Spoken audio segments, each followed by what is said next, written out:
Are your images as dark as your morning coffee? Do you struggle with the Sunny 16 rule? Do you own a Leica and do you want to finally expose your images correctly? Then I think you probably need a light meter, and this is just the episode for you.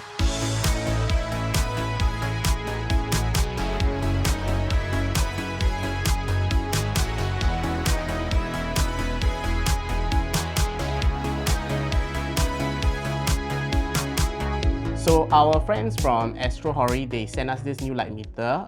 AstrHori is a company based in China.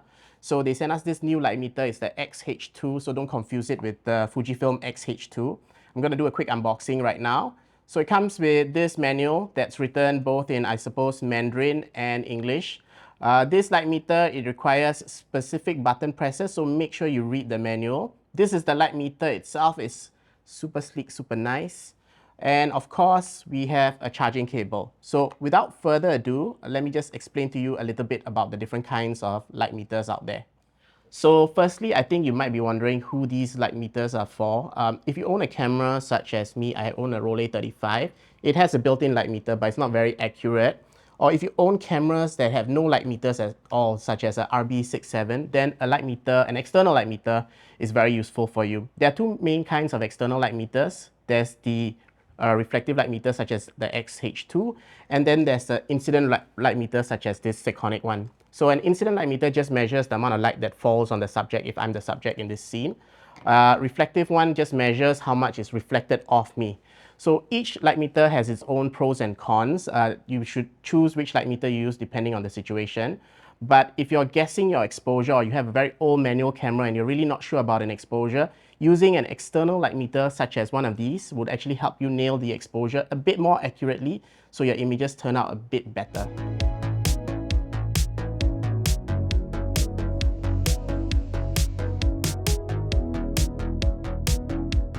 Okay, so if you want to use this light meter, it's quite simple.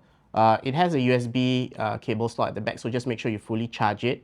Whenever you use this light meter, just make sure it's as parallel to the lens as possible. So it's always best to mount it to a hot shoe or cold shoe that's affixed to the camera. That way the light meter measures the reading very close or very precisely to what the lens will actually be taking the image from.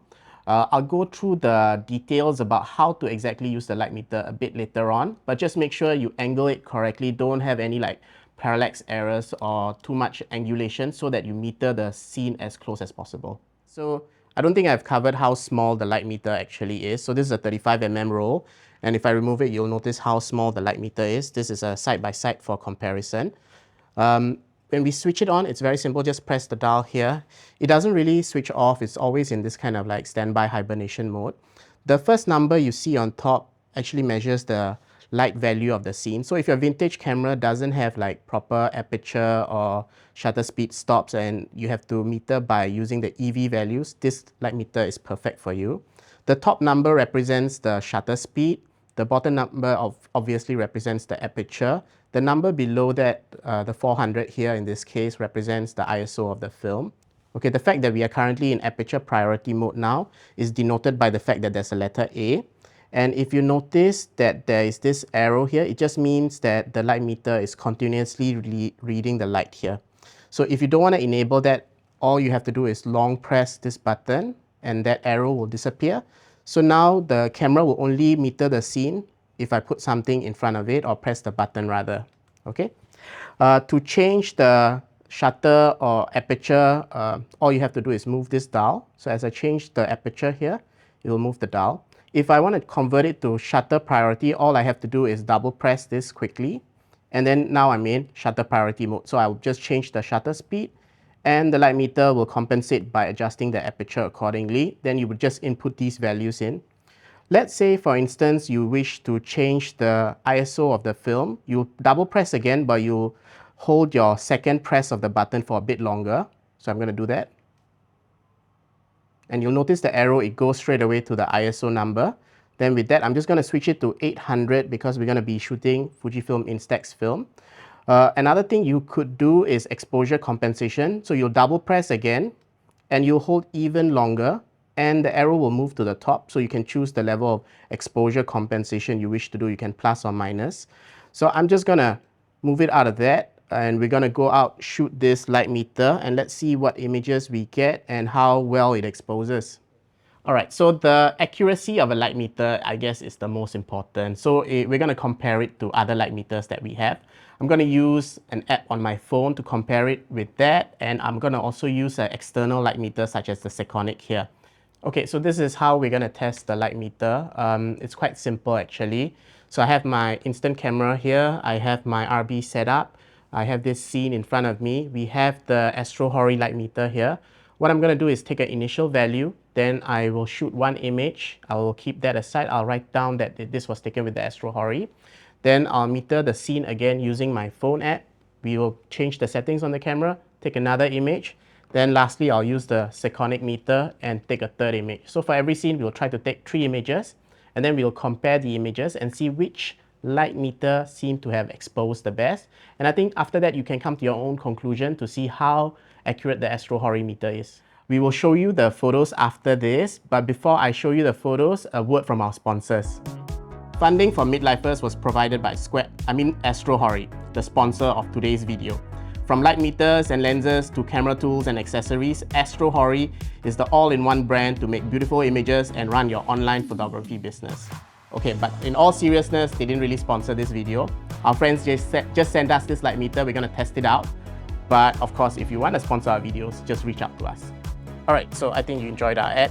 We're gonna go through all the results of our testing. So we exposed 3 images for each scene. The first image is exposed based on the light meter reading on the AstrHori. The second is actually based on our phone reading, and the third is based on this Sekonic meter here. So if we look at the images, the first one is of tulips indoors with artificial lighting. The AstrHori tended to overexpose just ever so slightly, I think maybe 1 stop. The Sekonic and the phone actually exposed it pretty good. So I guess for this scene, the winners are the Sekonic and the phone itself. Then we did an outside scene, which is highly contrasty. Actually, all 3 exposures given by all 3 meters were the same, so all the results are pretty much identical. It's a very difficult scene because the image is a bit contrasty.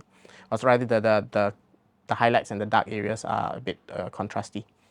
Then we took a scene from a building. I think for this one, the AstrHori as well as the Sekonic tends to overexpose ever so slightly. The phone app seems to have exposed a little bit better. The other shot that we took is from indoors from a car park. Ian personally prefers the scene of the phone exposure, but I prefer that of the AstrHori because I feel the ceiling is more true to color. The white is truly a white.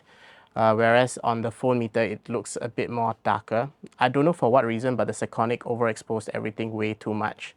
We triple, quadruple check the results. It still tends to overexpose in that setting. We took an indoor portraiture of Ian as well. I think for this one, the AstrHori nailed the exposure the best.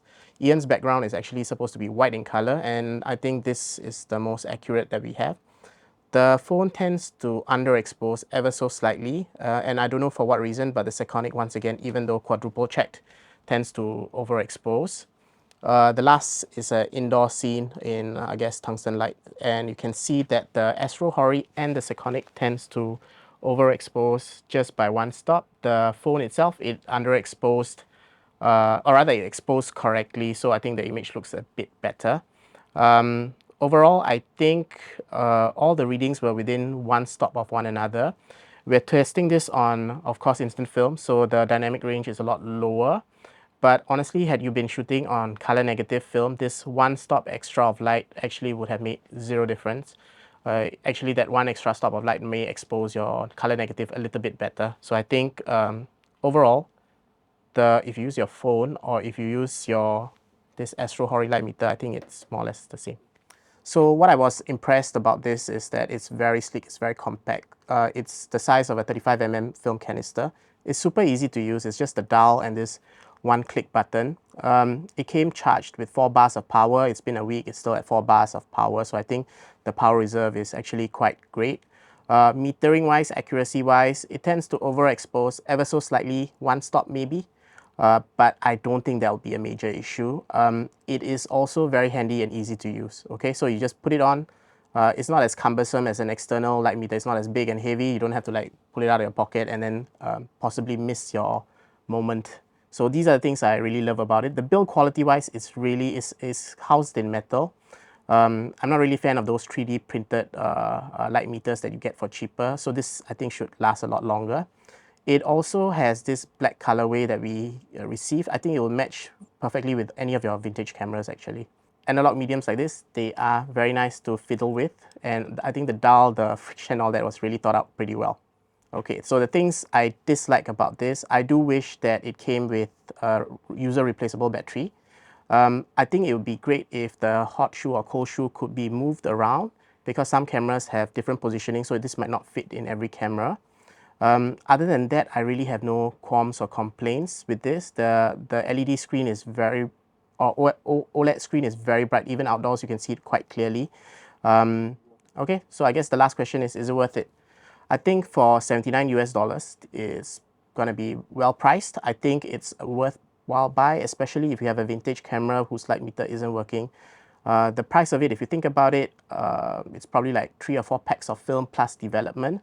So if it can help you nail your images a bit better, a bit more accurately, and you don't lose the winning shots, I think it's worthwhile. As in, you don't have to invest like $500, $800 on a meter. Compared to, I know the phone meters, you can pretty much get them for free, but it gets a bit fiddly when you have to take it out and meter the scene, because you kind of lose the moment. Sometimes your scene changes rapidly. This is always on the hot or cold shoe of your camera, and you just have to click it and you get your light reading straight away. So at $79, I think it's fairly priced. Would I buy it if given an option? I probably would buy it. Just need to figure out how to attach it to my Hasselblad or Rolleiflex cameras, because they don't have a native hot shoe. Perhaps AstrHori, when you release some of these, you could make some add-on accessories for these more common medium format cameras that don't really have a hot shoe that's built into the camera. So our friends at AstrHori, thanks for sending us this. I think you can await its release. It's supposed to be released on 6 June. If you have any products and you'd love for us to review them, please send them in.